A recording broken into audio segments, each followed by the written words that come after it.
Shalom Youth GKI Prekbun. Senang sekali saya dapat menyapa kalian minggu ini loh. Semoga semuanya dalam keadaan baik dan sehat-sehat ya. Jangan lupa ya untuk mengikuti jadwal ibadah youth dan subscribe channel ini untuk update video lainnya. Ya, walaupun nggak dapat bertemu secara langsung, yuk kita tetap stay connect di Instagram ya, PIC Prekbun Youth Community atau Fellowship, dan juga bisa juga lewat CK online. Silakan tinggalkan komen untuk menyapa teman-teman lainnya di kolom komentar di bawah ini. Persembahan dapat diberikan via scan QR code melalui OVO, GoPay atau transfer BCA. Selamat beribadah teman-teman. Tuhan Yesus memberkati.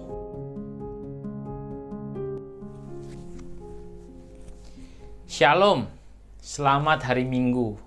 Senang bisa bertemu kembali dengan teman-teman meski masih dalam ruang virtual melalui ibadah online.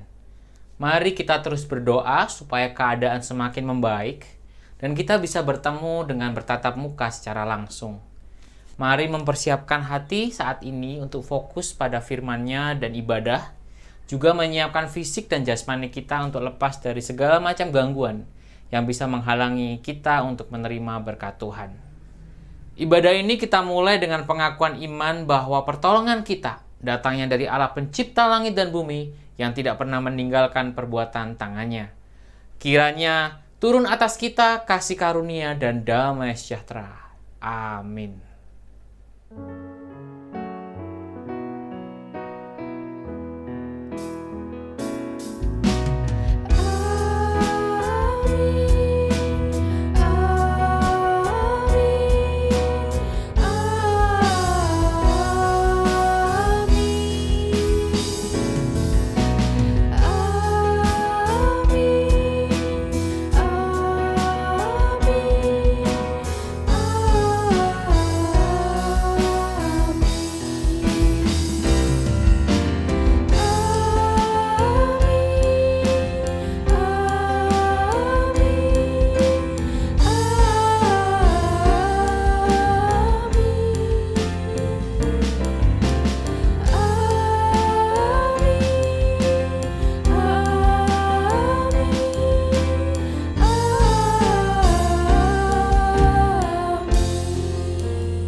Selamat pagi kawan-kawan Prekbun Youth Community. Senang sekali bisa berjumpa dengan kalian lagi meskipun kita tidak bisa bertemu secara langsung. Bersyukur sekali kita masih bisa beribadah sampai hari ini. Apapun media yang mempertemukan kita, biarlah kita tetap terus bersyukur kepada Tuhan.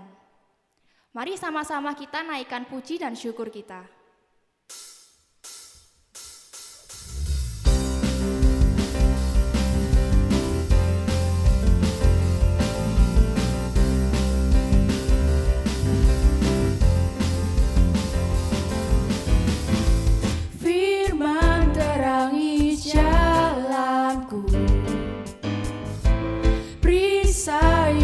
Di setiap waktu,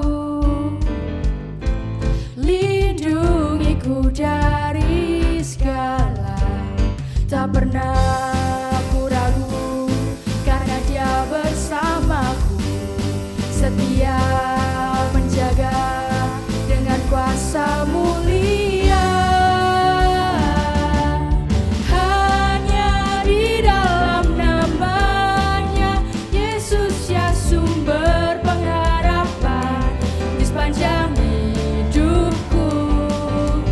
Hanya di dalam kuasa-Nya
Matius 11 ayat 28.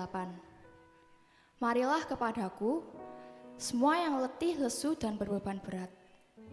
Aku akan memberi kelegaan kepadamu. Jemaat yang dikasihi Tuhan, pada kesempatan ini, mari kita datang secara pribadi kepada Tuhan untuk meminta pertolongan atas setiap beban yang kita hadapi. Karena tidak ada satu orang pun yang bisa menolong kita, dan hanya Tuhan Yesus yang mampu menolong kita dalam permasalahan kita.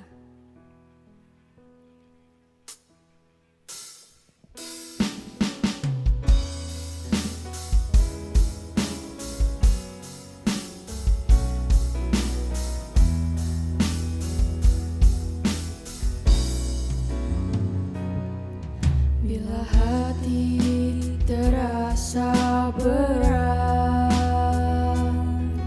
tak seorang pun mengerti bebanku.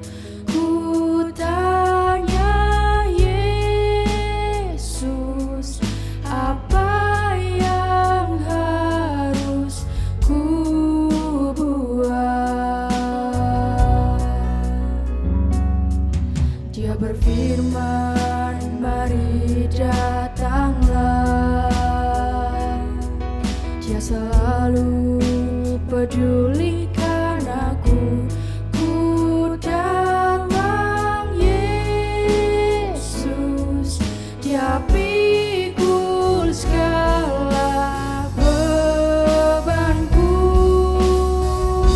Sujud di altarnya, ku bawa hidupku. Ku terima anugerahnya, Dia ampuniku dan bebaskanku. Dia ubah hidupku, barui hatiku. Sesuatu terjadi saat datang di altarnya. Sujud di altarnya, ku bawa hidupku. Ku terima anugerahnya, Dia ampuniku dan bebaskanku. Dia ubah hidupku, barui hatiku. Sesuatu terjadi saat datang di altarnya. Sesuatu terjadi saat datang di altarnya. Mari teman-teman kita berdoa.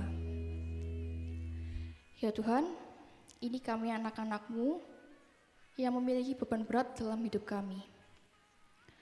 Mungkin kami hanya bisa datang ke hadirat-Mu karena hanya Engkau yang bisa menolong kami ya Tuhan. Kiranya Engkau mau menerima kami, Engkau mau menghapuskan semua beban kami dan dosa-dosa kami ya Tuhan. Maaf jika kami selalu melakukan kesalahan dalam hidup kami. Terima kasih ya Tuhan atas kasih setia-Mu dalam hidup kami. Dalam nama Tuhan Yesus kami berdoa. Amin. Berita anugerah diambil dari Yeremia 29 ayat 11. Sebab aku ini mengetahui rancangan-rancangan apa yang ada padaku mengenai kamu. Demikianlah firman Tuhan, yaitu rancangan damai sejahtera dan bukan rancangan kecelakaan, untuk memberikan kepadamu hari depan yang penuh harapan. Mari kita siapkan hati dan diri kita untuk masuk dalam pemberitaan firman Tuhan. Mari sama-sama kita nyanyikan lagu ini dengan segala kerendahan hati kita.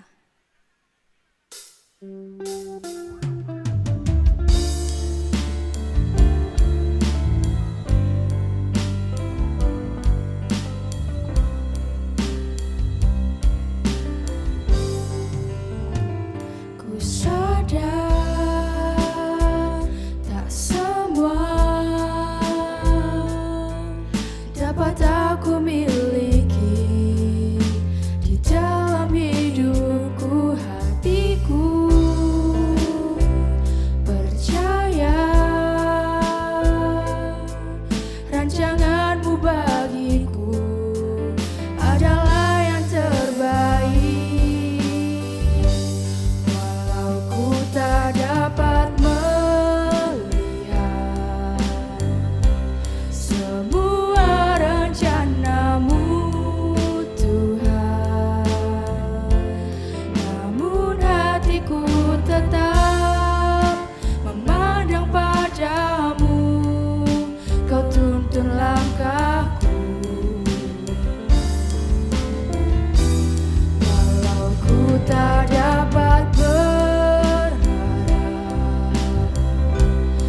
atas kenyataan hidupku, namun hatiku tetap memandang padamu. Kau ada untukku.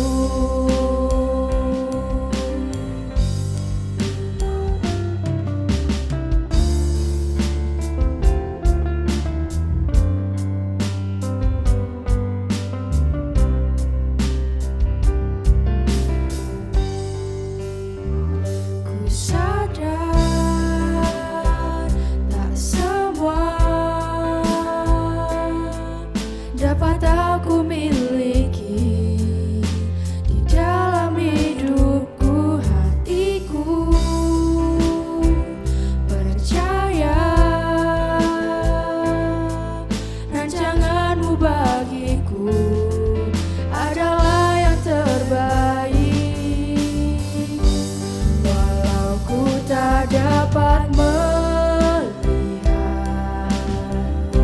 semua rencanamu, Tuhan, namun hatiku tetap memandang padamu.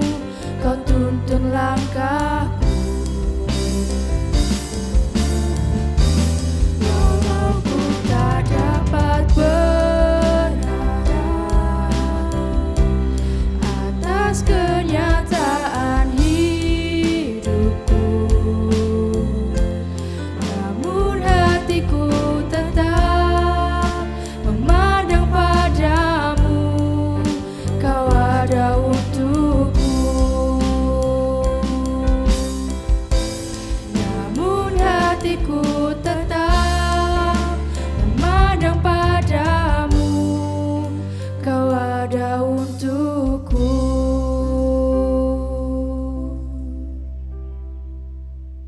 Teman-teman semua, sebelum kita membaca dan merenungkan firman Tuhan, mari seperti biasa kita terlebih dahulu berdoa.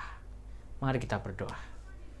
Bapa di surga, doa kami pada hari ini adalah firman-Mu menyapa setiap kami, memberikan kepada kami panduan, memberikan kepada kami penghiburan, memberikan kepada kami penyataan, memberikan kepada kami teguran. Supaya setiap kami yang lemah dikuatkan, yang sedih Tuhan hiburkan, dan kiranya firman Tuhan ini menjadi kekuatan bagi kami di masa-masa yang begitu sulit ini ya Tuhan. Pakai khotbah hamba-Mu ya Tuhan, menyapa setiap teman-teman di rumah, dan Tuhan yang tolong segala sesuatunya. Di dalam nama Tuhan Yesus kami berdoa. Amin. Shalom sekali lagi teman-teman. Hari ini kita akan membicarakan tema There is a Season. Lebih lengkapnya, There is a Season for Everything. Nah, kita akan membaca dari Pengkhotbah pasal yang ketiga. Saya mengajak teman-teman di rumah masing-masing untuk membuka Pengkhotbah pasal yang ketiga ayat 1-15. Saya akan membacakan bagi teman-teman semua. Demikian firman Tuhan. Untuk segala sesuatu ada waktunya. Untuk segala sesuatu ada masanya. Untuk apapun di bawah langit ada waktunya. Ada waktu untuk lahir, ada waktu untuk meninggal. Ada waktu untuk menanam, ada waktu untuk mencabut yang ditanam. Ada waktu untuk membunuh, ada waktu untuk menyembuhkan. Ada waktu untuk merombak, ada waktu untuk membangun. Ada waktu untuk menangis, ada waktu untuk tertawa. Ada waktu untuk meratap, ada waktu untuk menari. Ada waktu untuk membuang batu, ada waktu untuk mengumpulkan batu. Ada waktu untuk memeluk, ada waktu untuk menahan diri dari memeluk. Ada waktu untuk mencari, ada waktu untuk membiarkan rugi. Ada waktu untuk menyimpan, ada waktu untuk membuang. Ada waktu untuk merobek, ada waktu untuk menjahit. Ada waktu untuk berdiam diri, ada waktu untuk berbicara. Ada waktu untuk mengasihi, ada waktu untuk membenci. Ada waktu untuk perang, ada waktu untuk damai. Apakah untung pekerja dari yang dikerjakannya dengan berjerih payah? Aku telah melihat pekerjaan yang diberikan Allah kepada anak-anak manusia untuk melelahkan dirinya. Ia membuat segala sesuatu indah pada waktunya. Bahkan ia memberikan kekekalan dalam hati mereka. Tetapi manusia tidak dapat menyelami pekerjaan yang dilakukan Allah dari awal sampai akhir. Aku tahu bahwa untuk mereka tak ada yang lebih baik daripada bersukacita dan menikmati kesenangan dalam hidup mereka. Dan bahwa setiap orang dapat makan, minum, dan menikmati kesenangan dalam segala jerih payahnya, itu juga adalah pemberian Allah. Aku tahu bahwa segala sesuatu yang dilakukan Allah akan tetap ada untuk selama-lamanya. Itu tak dapat ditambah dan tak dapat dikurangi. Allah berbuat demikian supaya manusia takut akan Dia. Yang sekarang ada, dulu sudah ada. Dan yang ada sudah lama ada, dan Allah mencari yang sudah lalu.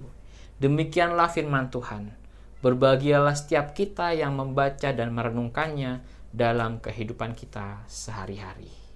Haleluya.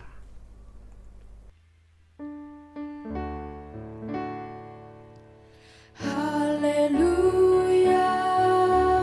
haleluya, haleluya.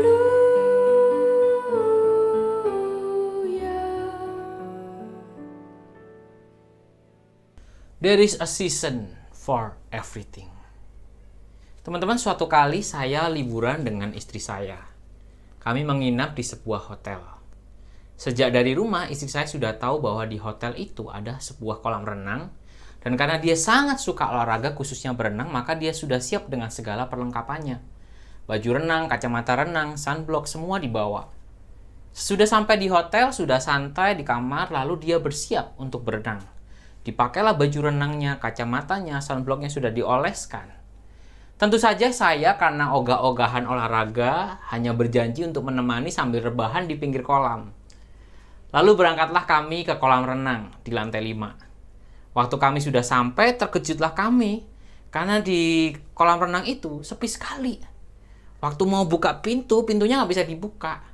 Kami heran apakah ada tamu VIP yang sedang berenang sehingga ditutup untuk rakyat jelata seperti kami. Waktu kami bertanya pada petugas, mereka pun menjawab, "Maaf Pak dan Bu, kolam renangnya sedang direnovasi, tutup untuk batas waktu yang belum ditentukan." Itu sebelum pandemi ya.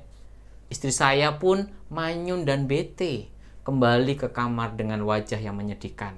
Kalau saya senang karena bisa rebahan di kamar. Nah saudara, rencana kita bisa bagus dan sangat matang. Rancangan kita bisa mantap. Tetapi teman-teman, kalau waktunya memang tidak tepat, maka yang terjadi adalah sebaliknya. Waktu yang pas, waktu yang tepat, itu sangat penting bagi setiap hal yang terjadi di dalam kehidupan kita. Demikian pula yang diajarkan oleh Pengkhotbah 3. Pengkhotbah 3 ayat 1-15 adalah sebuah puisi yang ditulis oleh seseorang yang kemungkinan besar adalah Raja Salomo. Entah betul Salomo yang menulisnya atau raja yang lain yang merupakan keturunan Daud atau orang lain ya. Tetapi dia adalah seseorang yang pada pasal 1 ayat 13 menuliskan tujuannya untuk menuliskan kitab pengkhotbah ini. Ia membulatkan hati dan tekadnya untuk memeriksa dan menyelidiki dengan hikmat segala yang terjadi di bawah langit. Seseorang yang sebenarnya sangat skeptis dengan kehidupan. Karena pasal 1 dicatat bahwa penulis pengkhotbah mengomentari hidup ini demikian. Aku melihat segala perbuatan yang dilakukan orang di bawah matahari, segala sesuatu adalah kesia-siaan dan usaha menjaring angin. Jadi ia meneliti kehidupan dengan seksama dan mengambil kesimpulan, kok hidup ini kayaknya sia-sia.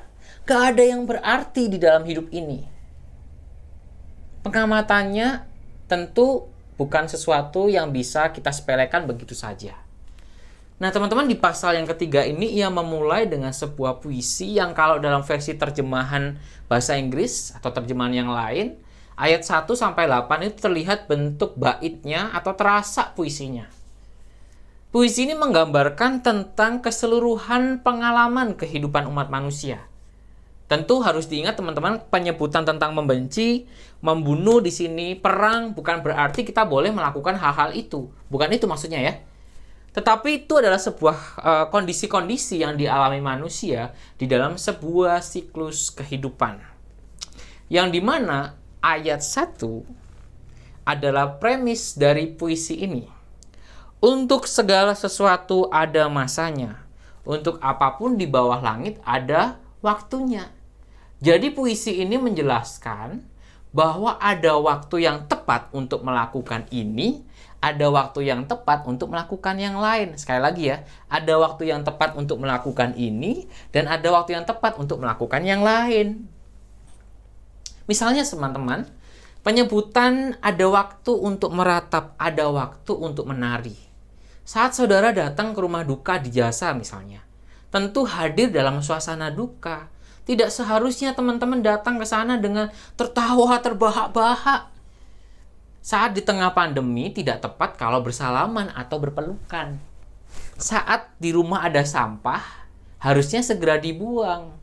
Kalau tidak disimpan terus-menerus, maka nggak tepat karena akan berbau. Sama seperti itu pula ada waktu untuk berdiam diri, ada waktu untuk ngomong, berbicara. Amsal 15 ayat 23b berkata, alangkah baiknya perkataan yang tepat pada waktunya. Coba saudara pernah nggak mengalami salah ngomong? Saya sih sering saudara ya. Sudah ngomong keceplosan baru sadar.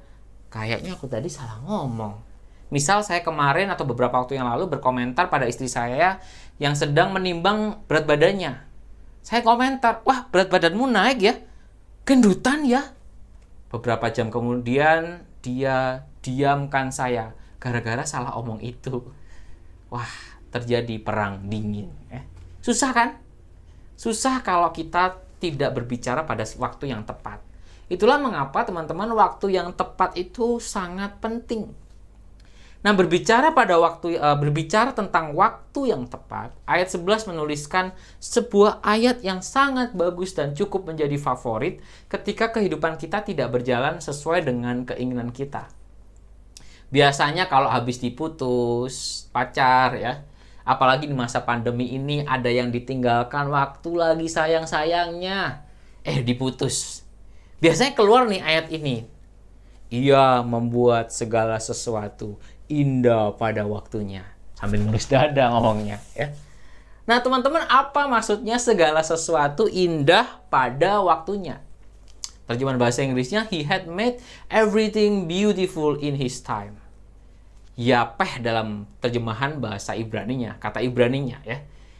Bisa diterjemahkan beautiful, indah, lovely ya. Tetapi lebih tepat bila diterjemahkan dengan kata tepat atau pantas, appropriate. Jadi ketika kata ini dipakai dengan subjek Allah, maka sebenarnya artinya Allah sendirilah yang menetapkan segala sesuatu itu tepat pada waktu yang Ia tentukan. Malah di ayat 14, teman-teman, disebut tidak dapat ditambah dan tidak dapat dikurangi lagi. Ya. Nah, terjemahan bahasa Indonesia sehari-hari itu sangat bagus. diterjemahkan begini, ia menentukan waktu yang tepat untuk segala sesuatu. Tepat, yapeh untuk segala sesuatu. Kalau Allah mengizinkan saya, misalnya terkena penyakit lalu meninggal, itu tepat. Kalau Allah memberi saya kesempatan untuk tetap bekerja, itu tepat dalam rencana dan rancangannya. Ini adalah sebuah kebenaran yang sangat agung dan luar biasa. Mengapa, teman-teman? Karena Allah kita itu bukan Allah yang seperti pembuat jam tangan. Yang setelah membuat jam tangan itu meninggalkan jam itu bergerak sendiri. Itu deisme. Tetapi teisme Kristen, ya, kepercayaan pada Tuhan dalam worldview kekristenan, mempercayai bahwa Allah itu tidak pernah meninggalkan ciptaannya bergerak sendiri, muter-muter sendiri. Tetapi Allah kita itu terlibat dalam kehidupan umat dan ciptaannya. Ia membuat segala sesuatu itu tepat pada waktunya.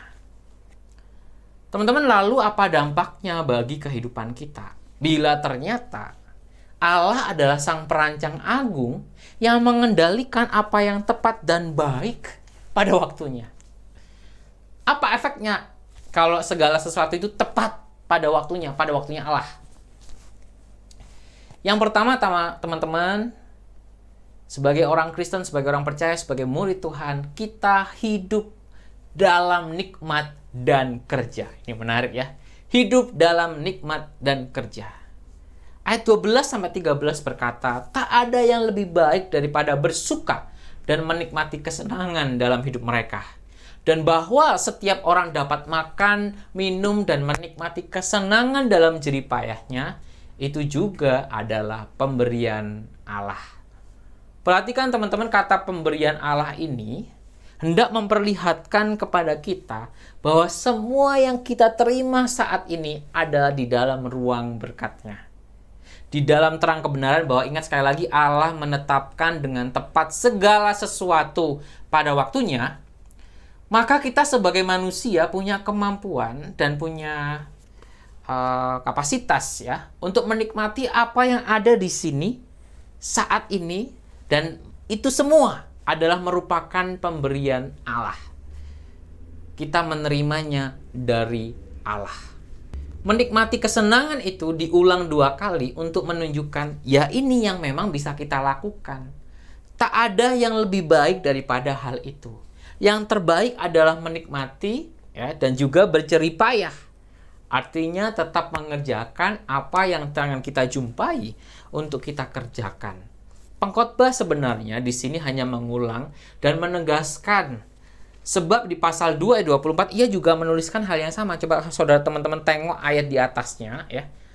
Tak ada yang lebih baik bagi manusia daripada makan dan minum dan bersenang-senang dalam jerih payahnya. Aku menyadari bahwa ini pun dari tangan Allah. Sama kan? Jadi pengkhotbah ini menegaskan, selama masih hidup di tengah dunia ini, ayo nikmati segala jerih payah kita, kesenangan yang kita jumpai, makan, minum, kita bisa menikmati. Teman-teman berusaha menikmati dan bekerja jerih payah di tengah tekanan hidup yang selalu ada, justru adalah cara dan pertanda bahwa kita benar-benar hidup. Ya. Karena hanya orang hidup yang bisa bekerja. Betul nggak? Mari hidup dalam nikmat dan kerja. Tetapi coba teman-teman, apa tandanya dari seorang yang hidup dalam nikmat dan kerja? Orang yang tahu bahwa segala sesuatu itu tepat pada waktunya Tuhan. Allah itu menetapkan tepat pada waktunya. Apa tandanya kita yang merespon hidup dalam nikmat dan kerja? Yang pertama adalah kita tidak jatuh dalam memperbandingkan diri dan terus-menerus merasa jadi korban keadaan. Ini penting teman-teman. Kita tidak perlu membandingkan diri karena hidup bukan soal pencapaian diri kita dan orang lain. Bukan perlombaan, tapi sebuah perjalanan. Ada orang yang kalau lihat Instagram story orang lain itu julid dan gibah. Duh enak ya kalau jadi si A orang tuanya konglo. Lah aku sopo? Atau saat lihat, wah orang lain sudah S2, aku kapan nikah? Saudara memperbandingkan diri memang bisa saja menjadi inspirasi. Wah, aku berusaha lebih keras lagi supaya jadi seperti orang itu. Tetapi berbahaya bila itu menjadi ajang untuk kita ini merasa tidak cukup dengan apa yang kita punya dan berujung menyalahkan keadaan, menyalahkan orang lain, menyalahkan orang tua, menyalahkan orang-orang sekeliling kita. Kita terus merasa diri kita jadi korban yang hidupnya paling nggak enak, hidupnya paling susah. Ya, jangan bersikap seperti ini. Don't play victim. Ya. Jangan memperbandingkan diri dengan orang lain. Yang kedua, tanda seorang yang hidup dalam nikmat dan kerja, yaitu tidak mudah mengeluh sampai lupa bersyukur. Beberapa orang itu mudah mengeluh, lupa bersyukur. Selalu bersungut-sungut dan jarang berterima kasih pada nikmat yang Tuhan berikan. Kok bisa ya? Teman-teman, kalau ingat cerita orang Israel di padang gurun, jawabannya adalah karena kita manusia ini rakus dan serakah. Selalu ingin lagi, dan gak pernah cukup puas. Keserakahan dan kerakusan membuat genggaman tangan kita ini kadang seringkali terlalu penuh dengan keegoisan kita. Sehingga lupa siapa yang memberi berkat-berkat dalam hidup kita, yaitu Tuhan. Kita itu terlalu menggenggam keegoisan kita, teman-teman. Sehingga kita lebih sering bersungut-sungut, lupa untuk bersyukur. Tanda yang ketiga adalah seorang yang hidup dalam nikmat dan kerja adalah tidak malas dan tidak banyak alasan. Beberapa orang hidup itu dalam kemalasan dan banyak alasan. Lihat notifikasi mutasi yang sepi di aplikasi, bukannya mencari cara untuk menjadi ramai, tapi menghabiskan waktunya untuk instant gratification. Banyak orang terikat dengan kecanduan menunda pekerjaan. Alasannya kadang-kadang terlihat baik. Oh, aku masih me time, ya. Oh, aku butuh waktu untuk diriku sendiri. Oh, aku adalah seseorang yang mengerjakan dekat deadline dan macam-macam lainnya lah ya. Padahal semua hanyalah alasan untuk dia memberi makan bagi rasa malasnya. Hati-hati saudara dengan rasa malas. Orang yang tahu waktu segala sesuatunya itu tepat dalam pengaturan Tuhan, ia tidak akan menjadi seorang yang malas. Ingat teman-teman, apa yang sekarang saudara terima, keluarga tempat saudara berada, kerja, kuliah, sekolah, itu adalah bagian dari pemberian Allah. Kalau kita ingat ini dengan baik, maka kita akan selalu berusaha untuk hidup dalam menikmatinya dan mengerjakannya. Saudara, tapi mungkin ya, ada di antara saudara yang berkata, teman-teman, bagaimana mungkin aku bisa menikmati hidup dalam nikmat dan kerja? Saat ini aku pengangguran. Saat ini orang tua aku pemasukan berkurang drastis. Saat ini aku nggak punya kekasih. Saat ini aku habis ditipu, kehilangan uang. Saat ini aku terkena penyakit. Saudara, sulit untuk hidup dalam nikmat dan kerja. Saudara bertanya-tanya, apa maksud Tuhan? Kapan aku lepas dari kondisi yang tidak mengenakan ini, Tuhan? Ingat apa yang kita pelajari tadi di awal. Dan saya akan mengulang-ulang terus. Segala sesuatu tepat pada waktunya. Ia membuat segala sesuatu indah tepat pada waktunya. Yepeh. Oleh karena itu teman-teman, meskipun ada kondisi yang mungkin tidak bisa dinikmati secara logika manusia, mungkin sedang tidak ada kesenangan di hari-hari ini, mari saya undang saudara untuk percaya bahwa rancangan Tuhan tetap indah pada waktunya. Rencana Tuhan tepat pada waktunya. Mungkin ada di antara kita sedang sulit melihat nikmat dan sulit bekerja atau menjalani hidup sehari-hari karena sedang berjuang dan bergumul dalam penderitaan. Kepada teman-teman yang mengalami hal-hal ini, ingatlah salib dan kebangkitan Tuhan Yesus memberi kita kemampuan untuk memaknai setiap penderitaan yang kita alami. Bahwa penderitaan itu adalah sebuah sarana untuk kita makin kuat, tabah, berdaya tahan di dalam menjalani hidup ini. Jangan menyerah. Jerih payahmu tidak akan sia-sia. Teruslah berusaha. Pada waktu yang tepat, Tuhan akan menyatakan rencananya kepadamu. Dan secara khusus saya menyapa bagi saudara yang punya pikiran untuk mengakhiri hidup, berkata kepada diri sendiri, buat apa aku hidup? Gak ada yang mempedulikan aku. Dan saudara punya pikiran untuk mengakhiri hidup, bunuh diri. Saudara, pesan saya, dan ini firman Tuhan yang datang dari Tuhan, saudara, tetaplah hidup. Tetaplah hidup. Karena hidup adalah pemberian Tuhan. Hidup adalah pemberian Tuhan. Hanya ketika kita hidup, kita bisa bekerja dan menikmatinya. Di dunia orang mati tidak ada lagi. tetaplah hidup teman-temanku. Kalau ditanya teman-teman, di mana nikmatnya hidup saat hari-hari terasa gelap? Bagaimana tetap bisa bersyukur di tengah pekatnya kehidupan? Jawabannya adalah sekali lagi, ada di dalam Tuhan yang membuat segala sesuatu tepat pada waktunya. Akhir tahun yang lalu saya membaca sebuah buku biografi tokoh bernama Kurt Cobain, seorang yang dianggap legenda rock pada masanya sebelum BTS menyerang ya. Anak 90-an pasti tahu lagu-lagunya band yang bernama Nirvana ini. Di masa di mana ia mencapai ketenaran, lagu-lagunya diputar di seantero jagat di radio, belum ada Spotify pada waktu itu. Ia menggenapi mimpi masa kecilnya. Ia akhirnya bisa membuktikan pada orang tuanya yang bercerai waktu ia kecil. Ia membuktikan pada teman-teman dan keluarga yang meragukan kemampuan seninya bahwa ia bisa berhasil di puncak dunia. Tetapi justru di puncak dunia, ia mengalami kecemasan, merasa takut tertolak, curigaan sama orang. Ia akhirnya kecanduan heroin, dan akhirnya memilih untuk mengakhiri nyawanya sendiri di ujung sebuah pistol. Kalau saudara tanya saya, dan merenungkan mengapa ini bisa terjadi, apa jawab saudara?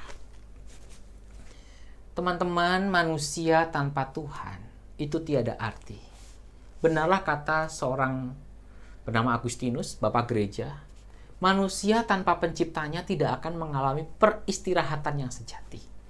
Manusia tanpa penciptanya tidak akan mengalami kepuasan yang sejati.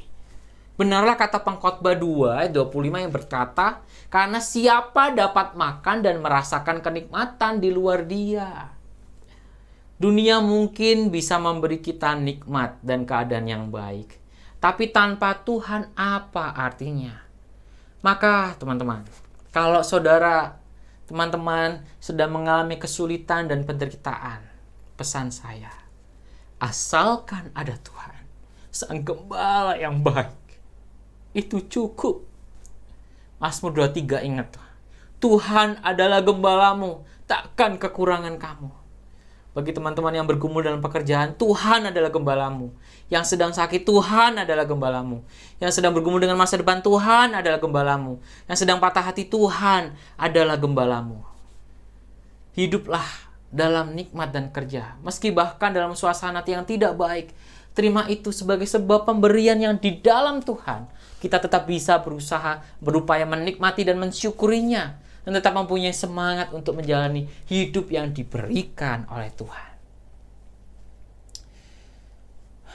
Teman-teman, di dalam ketenangan masing-masing, saya ajak di menit ini, saudara memandang tangan saudara. Apa yang Tuhan sudah dan sedang berikan untuk hidupmu? Keluarga, pasangan, keuangan, pekerjaan, kesempatan sekolah dan kuliah. Genggam itu semua dalam doa. Dan ucap syukur sambil berkata, terima kasih Tuhan untuk hidupku. Pun, apabila ada hal-hal yang tidak enak, penderitaan, sakit, penolakan, kesepian, kecewa, putus harap, genggam itu semua dalam doa dan ucap syukur dan berkata, Tuhan, ku serahkan semuanya kepadamu. Ia membuat segala sesuatu indah, tepat pada waktunya. Saudara, tentu saja sebagai orang Kristen hidup tidak sekedar tentang mencari kebahagiaan dan kenikmatan. Itu filsafat Epikurian ya. Bagi orang Kristen ada batasan di mana kebahagiaan yang sejati itu kita temukan. Yaitu ada di dalam poin yang kedua ini yang akan kita bahas. Yaitu seorang yang hidupnya tahu bahwa segala sesuatu itu tepat di tangan Tuhan. Yang kedua adalah hidup dalam takut akan Allah. Ayat 11b berbunyi demikian. Tetapi manusia tidak dapat menyelami pekerjaan yang dilakukan Allah dari awal sampai akhir. Ayat 14b. Allah berbuat demikian supaya manusia takut akan Dia. Terjemahan lengkap ayat 11b berbunyi demikian ya. Saya akan membandingkan terjemahan Perjanjian Baru, dikatakan Ia memberikan kekekalan dalam hati mereka. Nah, bahasa Indonesia sehari-hari itu menarik. Dikatakan Ia memberi kita keinginan untuk mengetahui hari depan. Tetapi kita tak sanggup mengerti perbuatan Allah dari awal sampai akhir. Jadi kekekalan, haolam, itu bisa diterjemahkan sebagai keinginan untuk mengetahui hari mendatang. Tapi kita tidak bisa menyelami pekerjaan Allah karena kita adalah ciptaan. Bagi manusia, hari depan itu seperti awan gelap yang muram. Karena kita manusia nggak mengerti apa yang terjadi di hari yang akan datang. Tahun 2020 kita akhiri dengan begitu banyak harapan. Goodbye 2020, tahun yang buruk. 2021 aku siap.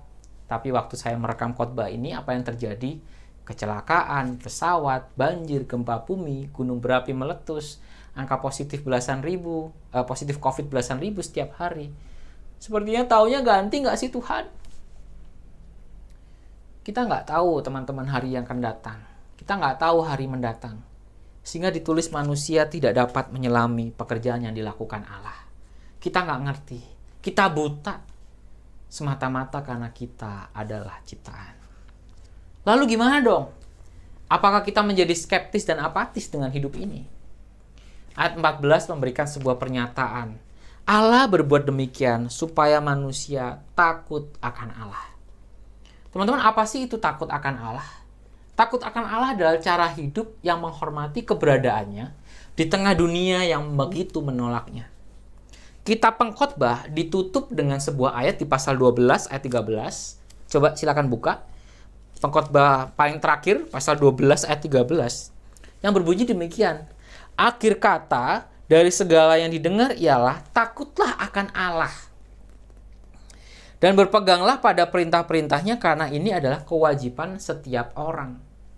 Bila Amsal 1 ayat yang ke-7 yang adalah kitab hikmat, teman-teman bisa buka Amsal pasal pertama ya. Berkata bahwa awal dari hikmat adalah takut akan Tuhan. Takut akan Tuhan adalah permulaan pengetahuan. Ya, itu awal ya. Maka Pengkhotbah yang kitab setelahnya, ini dua kitab yang menarik ya. Berkata akhir dari hikmat adalah takut akan Tuhan. Awal dari hikmat adalah takut akan Tuhan. Akhir dari hikmat adalah takut akan Tuhan juga. Awal dan akhir adalah takut akan Tuhan. Jadi yang paling penting dalam hidup ini apa? Takut akan Tuhan. Apa tanda dari seseorang yang hidupnya takut akan Allah? Yang pertama, punya arah dan tuju. Tidak cuma repetisi atau pengulangan kesibukan tanpa arti. Saudara, apakah saudara sering merasa hidup itu seperti tikus yang berlari dalam roda putar? Lari terus tapi nggak kemana-mana. Sibuk terus tapi kok hidupnya kayaknya gini-gini aja nih. Mungkin kita butuh yang namanya arah dan tuju. Namanya arah dan tuju bagi orang Kristen bukan sekedar soal bertambahnya angka 0 di rekening kita. Makin banyak makin bagus. Bukan itu. Bukan sekedar soal prestasi yang bisa dipamerkan di sosial media. Itu semua baik. Nggak ada yang salah teman-teman. Tapi mungkin itu bisa jadi goal-goal kecil atau tujuan-tujuan kecil yang melayani arah dan tujuan yang lebih besar. Apa tuh arah dan tujuan yang lebih besar? Arah dan tujuan yang lebih besar adalah panggilan hidup dari Tuhan bagi kita secara pribadi di tengah dunia ini. Misi Allah secara pribadi bagi kita di tengah dunia ini apa? Untuk jadi berkat di dalam hal apa? Apa yang diberikan Allah kepada hatimu untuk mengerjakannya? Jadi ilmuwan Kristen, jadi pengusaha Kristen, apapun itu. Ya. Seseorang yang hidupnya takut akan Allah akan bertanya pada Tuhan, Tuhan apa ya yang Kau mau untuk aku lakukan di dalam hidupku ini? Supaya aku berdampak bagi orang lain, supaya aku bisa mengabarkan berita Injil, supaya aku jadi inspirasi bagi orang lain, supaya aku bisa memberi nilai tambah bagi kehidupan orang lain. Saudara, kalau tujuan kita cuma sekedar uang di tabungan agar kita bisa habiskan di tempat hiburan 2-3 minggu setiap 2 kali setahun, sunyi saudara. Milikilah arah dan tuju. Bagi teman-teman yang sedang sekolah dan kuliah, arah dan tujumu sangat jelas sebenarnya. Persiapkan masa depanmu sebaik-baiknya. Kenalilah kekuatan dan talenta yang Tuhan berikan kepadamu secakap-cakapnya. Bertumbuhlah sebagai remaja-remaja yang kuat, punya mental tangguh, punya skill yang dibutuhkan untuk menghadapi masa mendatang. Terlebih, kenalah Tuhan dengan sungguh-sungguh. Ya, punya arah dan tuju. Yang kedua, orang yang takut akan Tuhan itu punya nilai dan prinsip. Punya nilai dan prinsip. Tidak ikut arus karena takut tertinggal. Tidak ikut arus karena takut tertinggal. Saudara, ini penting pula. Dunia kita ini adalah dunia yang menilai keberhasilan seseorang dari tampilannya. Indonesian Dream itu kan gitu ya. menikah, punya anak, punya rumah sendiri, punya kendaraan sendiri, bisa pergi berlibur berkala, sebagainya.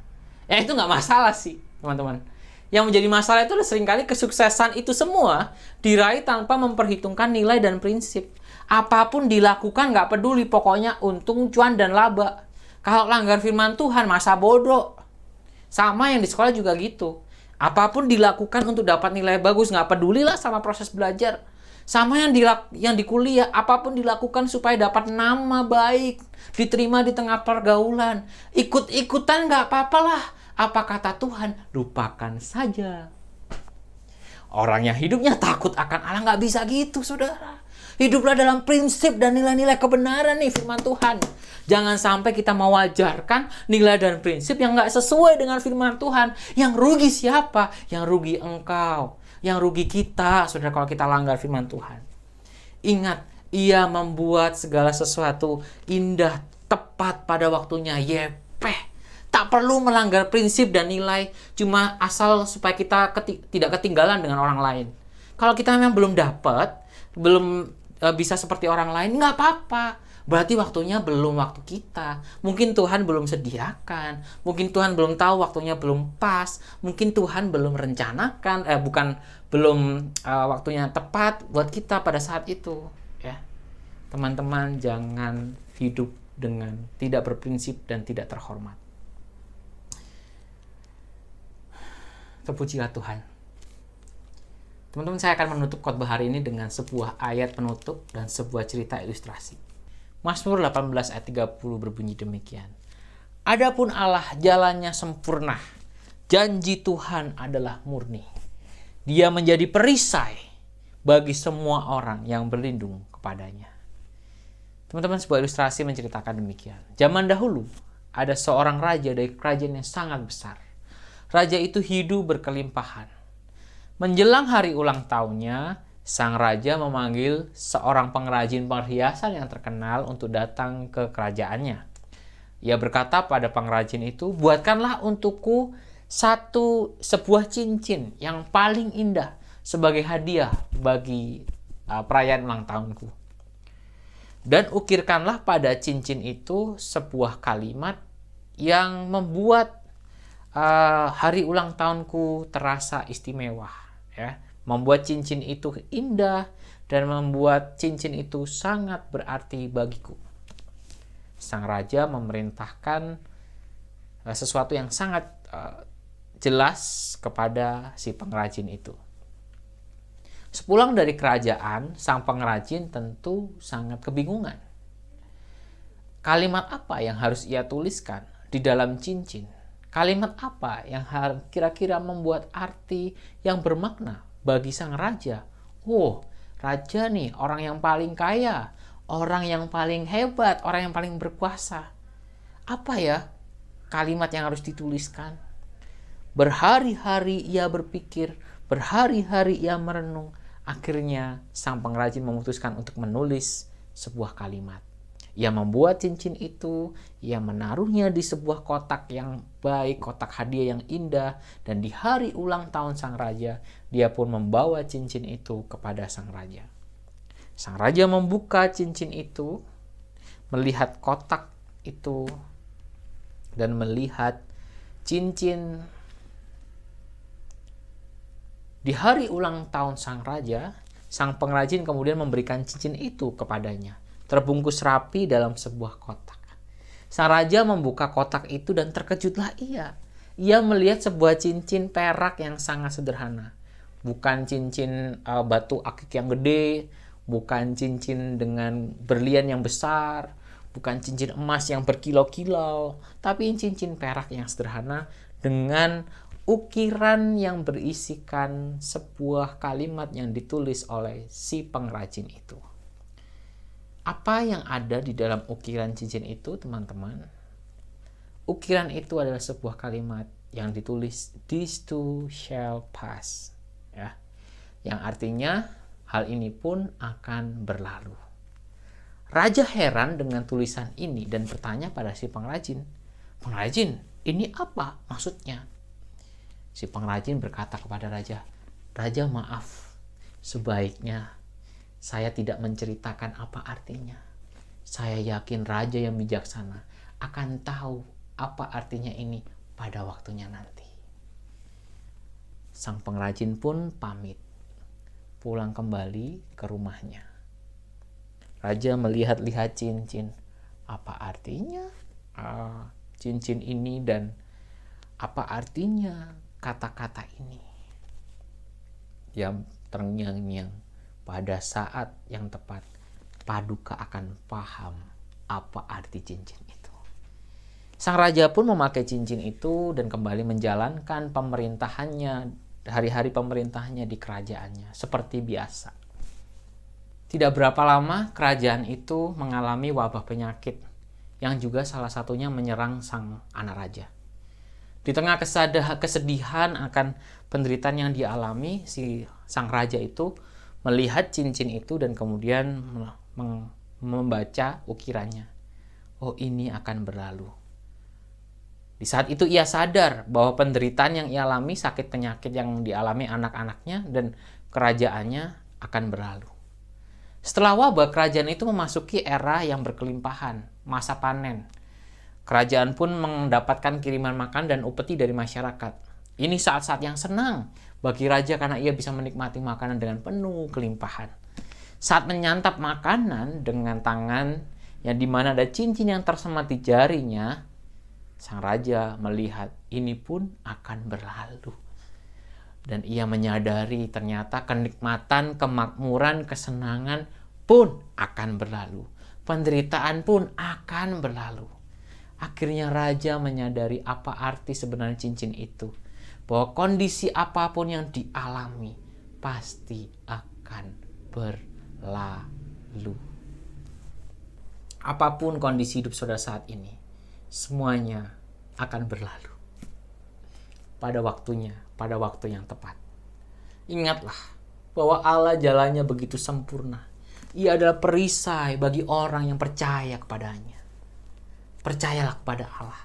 Nantikan jalan-jalan Tuhan. Berlindunglah di balik sayapnya. Saudara, hari ini kita diingatkan. Untuk segala sesuatu ada masanya. Untuk apapun di bawah langit ada waktunya. Ia membuat segala sesuatu tepat pada waktunya. Hiduplah dalam nikmat dan kerja. Hiduplah dalam takut akan Allah. Tanpa Allah tidak akan ada apa-apa. Amin. Teman-teman semua, saya mengundang kita untuk berdoa. Bapa di surga, kami berdoa bagi keluarga kami masing-masing.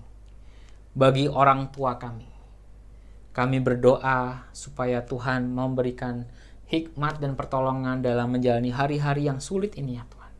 Hari-hari yang tidak mudah ini ya Tuhan. Dalam pekerjaan, dalam keuangan, semuanya Tuhan tolonglah. Berikan juga kesehatan bagi keluarga kami ya Tuhan. Pada setiap kami berikan semangat untuk menjalani hidup. Karena segala sesuatu indah pada waktunya. Yang sedih Tuhan hiburkan, yang lemah Tuhan kuatkan, yang malas Tuhan jadikan rajin, yang punya masalah Tuhan berikan hikmat untuk menyelesaikannya. Tuhan pakai setiap sekolah kami, kuliah kami, hubungan-hubungan yang ada dalam hidup kami, setiap relasi kami, pekerjaan kami, menjadi alat untuk menyenangkan Tuhan. Kami berdoa untuk bangsa dan negara ini ya Tuhan, di tengah situasi bencana, masih COVID belum terkendali dengan baik, Tuhan yang tolong. Berkati pemerintah, pakai Pak Jokowi dengan beserta segala jajarannya ya Tuhan, untuk merancang, untuk mengatur segala sesuatunya dengan baik. Proses vaksinasi juga kami doakan supaya bisa berjalan dengan lancar, dan semua masyarakat bisa segera mengalami rasa aman di tengah pandemik ini ya Tuhan. Kami bersyukur untuk ibadah pada hari ini.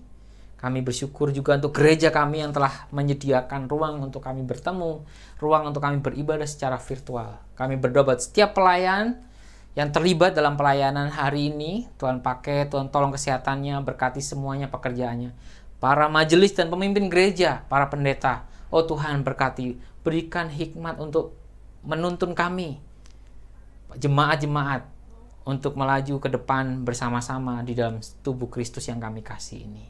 Kami menyerahkan dan kami akhiri doa ini dengan doa Bapa kami yang Tuhan sudah ajarkan demikian.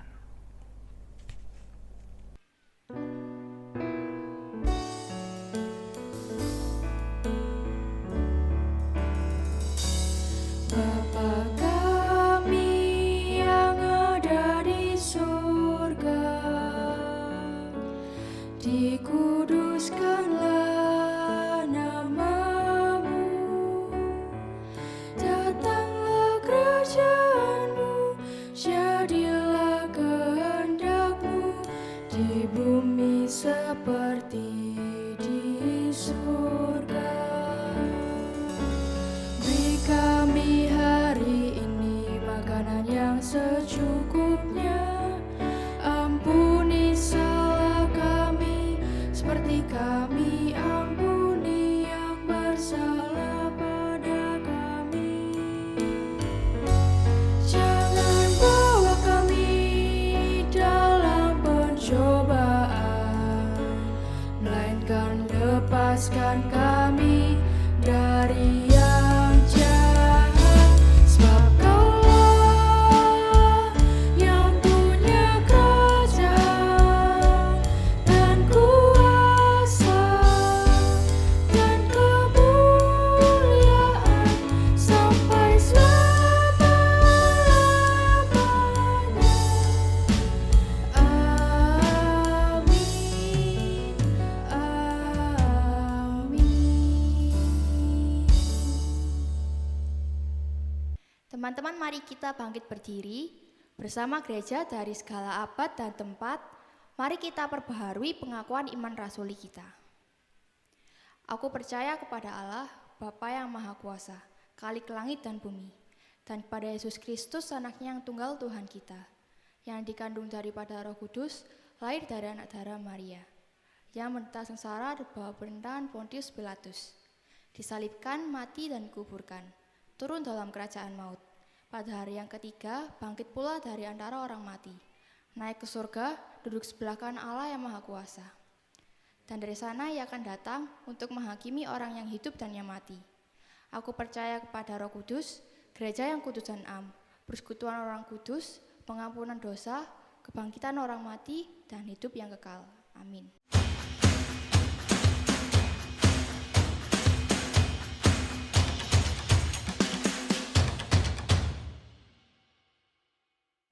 Halo teman-teman, saya Serafi Anelias Unani. Profesi saya saat ini adalah atlet profesional. Saya mau sharing sedikit nih sama teman-teman as a professional athlete ya. Dalam satu musim pertandingan gitu, saya punya target harus menang gitu. Ada baik ada buruknya target seperti itu gitu. Baiknya karena itu membantu saya berfokus pada apa yang saya lakukan, pada target yang sudah ditentukan. Buruknya adalah ketika saya kalah, saya akan kecewa gitu.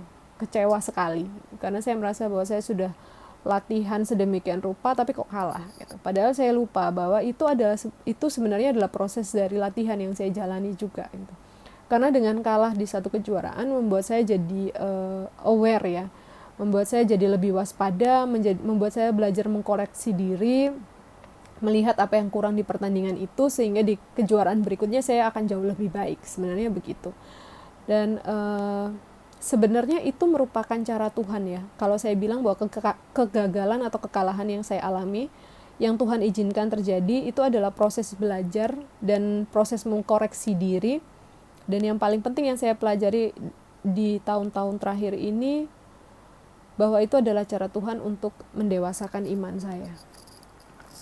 Dan seringkali saya juga suka tuh membanding-bandingkan diri dengan kesuksesan orang lain. Padahal kalau dilihat-lihat kembali, porsi sukses kita itu kan berbeda-beda ya. Dan itu tadi, Tuhan itu sudah menyiapkan porsi kita masing-masing. Hanya tinggal bagaimana kita mau menjalani, kan gitu. Jika dilihat kembali, kesuksesan maupun kegagalan, bahkan setiap proses yang kita jalani tidak terlepas dari campur tangan dan penyertaan Tuhan sebenarnya. Sukses kita berbeda-beda prosesnya. Jadi kita tidak perlu membanding-bandingkan. Tanya Tuhan apa yang Tuhan mau untuk kita lakukan dalam menjalani proses untuk mencapai sesuatu. Itu menjadi penting buat saya. Itu menjadi fondasi. Gitu. Dan saya percaya bahwa Tuhan membuat segala sesuatu indah pada waktunya. Dan apa yang Allah lakukan itu luar biasa. tidak dapat ditambah dan tidak dapat dikurangi.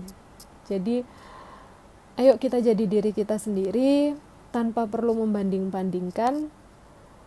Kerjakan saja porsi kita masing-masing dengan sepenuh hati, dengan sukacita, dengan ungkapan syukur, dan apapun hasilnya nanti biar Tuhan yang bekerja, biar Tuhan yang membuat kita terkejut dengan hasil di akhir nantinya gitu. Jangan takut untuk kalah, jangan takut untuk belajar, jangan takut untuk mencoba setiap hal baru, dan jangan cepat puas gitu. Bawa setiap rancanganmu bersama Tuhan dan jadilah apa yang Tuhan mau. Gitu. Sekian dari saya. Happy Sunday and God bless. Teman-teman, tiba saatnya kita memberikan persembahan kepada Tuhan. Galatia 6 ayat 9. Janganlah kita jemu-jemu berbuat baik, karena apabila sudah datang waktunya, kita akan menuai jika kita tidak menjadi lemah.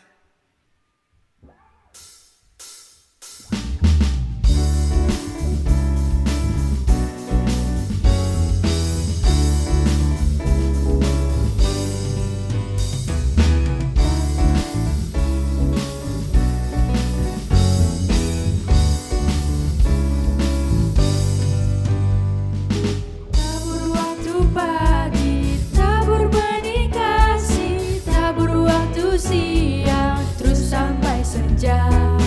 Nantikan tuaian pada musim panen, kita akan bersuka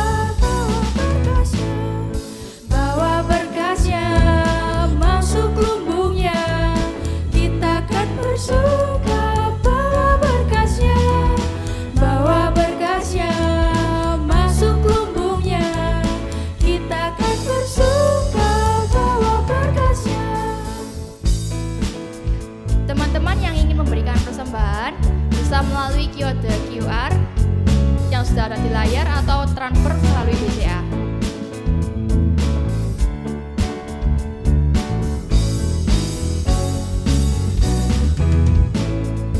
Diterik sang surya di kebayang awan, kita pun menaburi yang bekerja. Nanti panen tiba, tugas akan usai, kita akan bersuka bawa berkasnya masuk lumbungnya. Kita akan bersuka bawa berkasnya masuk lumbungnya. Kita akan bersuka bawa berkasnya. Mari kita berdoa. Ya Tuhan, terima kasih untuk setiap berkat yang Kau berikan. Ini sebagian dari apa yang kami miliki, kiranya berguna. Berkati tangan-tangan yang mengelolanya juga. Dalam nama Tuhan Yesus kami berdoa. Amin. Mari teman-teman sekalian, kita mengakhiri ibadah hari ini dengan satu keyakinan bahwa segala sesuatu ada masanya. Tuhan tahu yang terbaik untuk kita, dan Dia telah menyediakan segala sesuatu indah pada waktunya.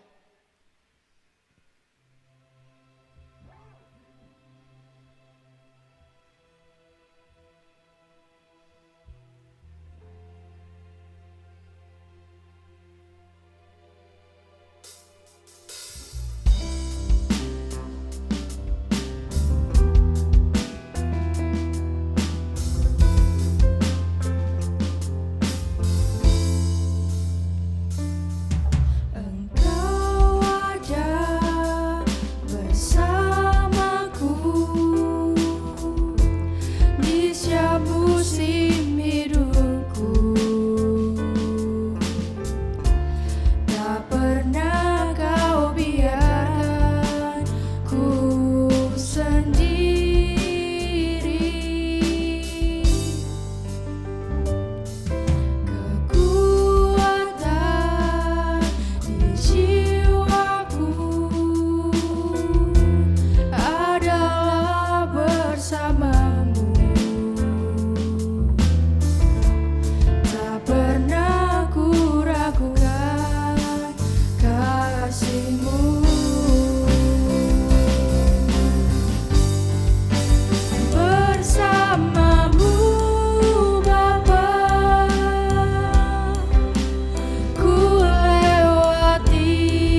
Teman-teman, ibadah kita sudah selesai. Kita akan kembali dalam kehidupan kita masing-masing. Ingatlah bahwa segala sesuatu itu tepat pada waktu Tuhan. Hiduplah dalam nikmat dan kerja. Jangan menyerah dalam berjerih payah. Dan tetapi yang juga penting, hiduplah dalam takut akan Allah. Terimalah berkat Tuhan. Semoga Allah, sumber pengharapan, memenuhi kamu dengan segala sukacita dan damai sejahtera dalam iman kamu, supaya oleh kekuatan Roh Kudus kamu berlimpah-limpah dalam pengharapan. Amin.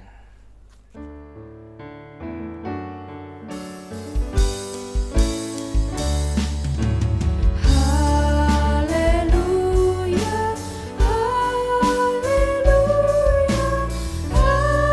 haleluya, haleluya, haleluya. Amin, amin.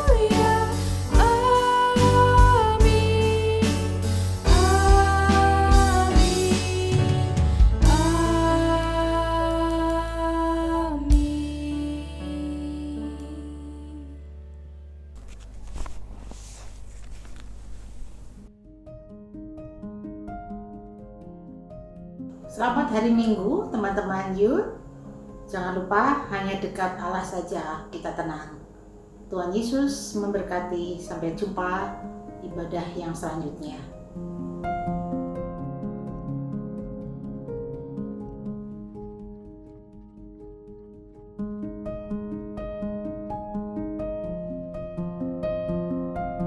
Teman-teman kaum muda GKI Prekolan Bunder, saya percaya dalam masa-masa ini Tuhan membentuk kita dan kita belajar banyak hal sehingga kita menjadi pribadi yang terus-menerus diperbaharui. Saya mengajak pula untuk kita terlibat dengan dua cara. Yang pertama, mari kita menjaga diri kita, sering cuci tangan, menggunakan masker, dan juga menjaga jarak. Ini menjadi bentuk kita untuk kita bisa ikut di dalam kegerakan menjaga diri. Yang kedua, mari kita tetap berdoa untuk bangsa dan negara kita. Untuk mereka yang melayani secara medis, mereka yang juga bekerja 24 jam sebagai gugus tugas paling depan untuk mengatasi COVID-19 ini. Kita tahu kita semua dalam keadaan yang seperti ini, ibadah kita masih online. Tapi kita bisa belajar untuk tetap fokus mengasihi Tuhan yang sudah mati menebus dosa kita, bangkit dan naik ke surga. Dan kali ini kita mau ngajak kalian untuk bagiin link dari ibadah kita yang ada di Prekbun, supaya kita bisa jadi berkat buat teman-teman yang lainnya. Dan teman-teman juga bisa bagiin link Prekbun Podcast. Nah, di sana kita bisa belajar renungan harian, belajar tentang firman Tuhan, dan tetap bertumbuh di dalam kondisi yang sulit seperti ini. Jika kalian ada pokok doa atau ingin kami bantu doakan, kalian bisa menghubungi majelis atau CG leader kalian, atau kalian bisa klik link di bawah ini. Kami ingin membantu dan mendukung kalian di dalam doa. Meskipun kita nggak bisa ketemu secara fisik, tetapi kita masih bisa ketemu secara online kan. Dan juga jangan lupa kita masih bisa saling care, kita masih bisa saling memperhatikan komunitas kita melalui apa? Melalui banyak cara. Salah satunya adalah fellowship online, CG online. Semuanya akan di up to date ke Instagram kita @prekbunyouthcommunity. Jadi jangan lupa untuk follow Prekbun Youth Community, stay update di sana.